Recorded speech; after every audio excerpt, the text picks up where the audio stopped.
Hi there, guys. Let's get started. So, today we're going to be talking about the Iroquois Confederacy, and we're just going to do a quick recap before we head into our next little lesson today. The Iroquois Confederacy, let's talk about a couple of really important words here. Confederacy is a group of people that are united in an alliance. So, it doesn't matter where you come from or what you look like or whatever. If you are in a confederacy, then you have the same ideas, you have the same, um, you know, the same ideas that join you together. So during World War I, World War II, they weren't called confederacies, they were called allies or alliances, and they were different countries that fought on the same side together. So that's kind of what a confederacy is. League is a group of people in a compact or agreement with a common goal.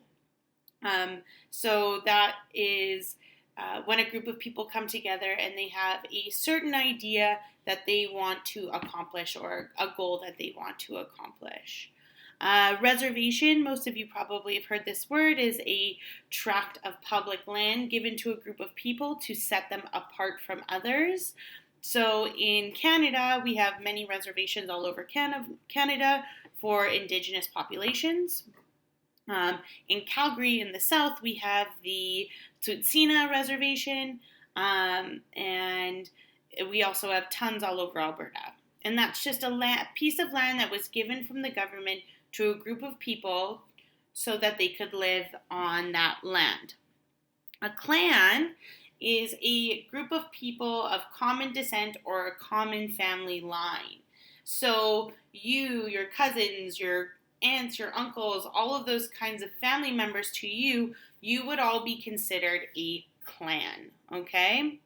If you've ever looked at your family tree before, all of your family tree, if you descend from the same two people, your great, great, great, great, great grandmothers and grandfather, then you would be part of that clan. Okay? A consensus is a general agreement. So it's when different people or different parties agree on something. Do we all want the exact same things? No. Did we have to maybe compromise a few things? But when an agreement is made, we do that through a consensus. A wampum is a string of beads that was used by the Iroquois for money, representation of treaties and history, and it's also an ornament. So we're going to get into the wampum and a little bit later, and we can explain it in a little bit more detail. The representative government, which is what you should know already, we spent so much time on it this year. A ruling body over the people who rule based on the people's will. So just like in Canada, in Alberta, even in Calgary, when we as people want something to happen in the government, we elect a representative who gives our ideas to the government, passes laws, passes bills under our best interest, right? And that's why we have different groups of people that represent different ideas.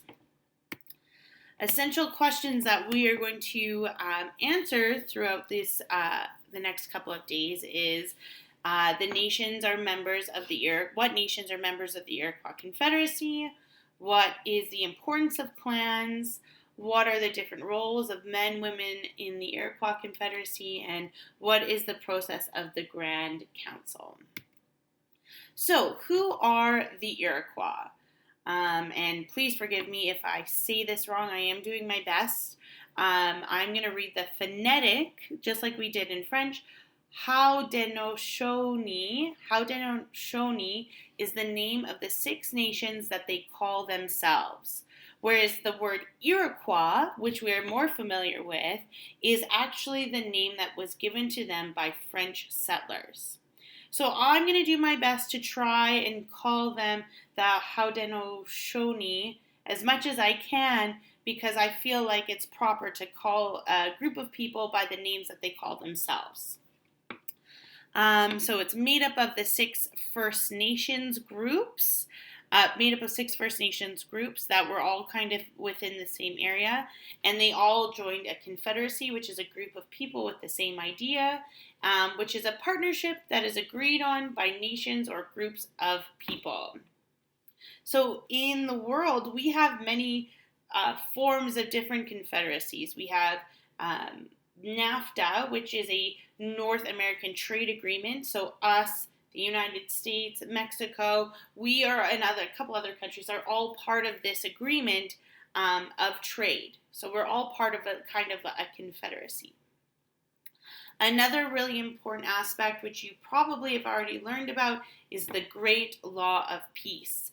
And they are the principles that the nations would follow.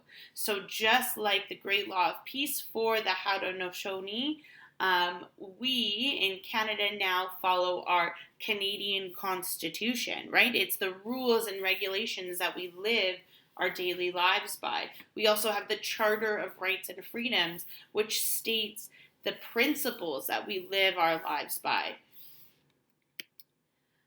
So what is the Iroquois Confederacy? Well, it originally was the bringing together of the 5 nations and eventually the 6th nation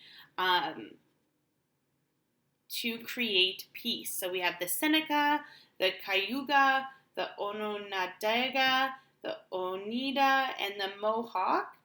They were the original, and then the Tuscarora joined in after.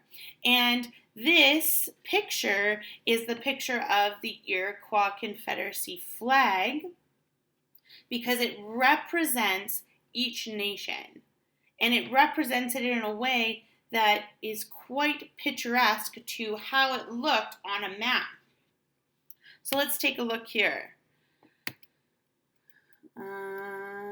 So as you can see, we have our 5 nations, the original 5 nations, and we have the Seneca, and it's in order as it is on the map. Okay? And each position, as you've learned, of where the land, of where the nation may sit, gave them a name. So the outside 2 nations, the Mohawk and the Seneca, became what is known as the Big Brother nations. The inside 2, the Oneida and the Cayuga, were the younger brothers, and then the Onondaga, they were part of this Fire Council. They were the biggest, the most populated, the strongest almost, okay?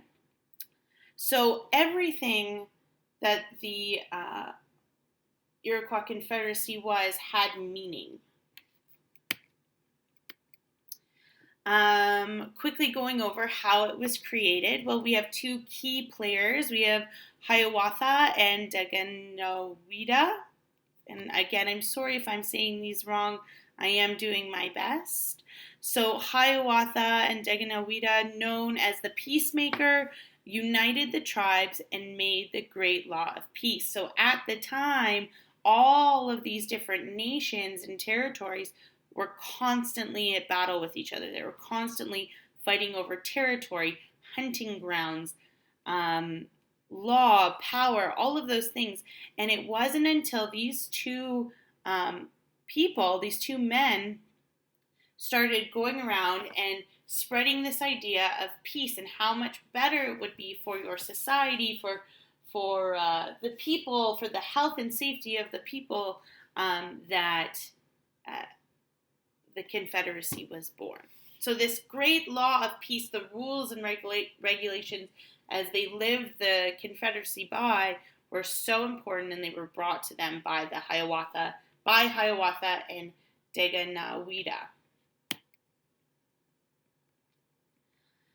When and why did the Iroquois Confederacy begin? Well, I kind of explained that already. It approximately started in 1142 AD, which is before the European settlers came to North America. So even before Canada was settled by European colonies, the Confederacy had already started. And the purpose of it was to keep peace between the tribes and settle conflicts.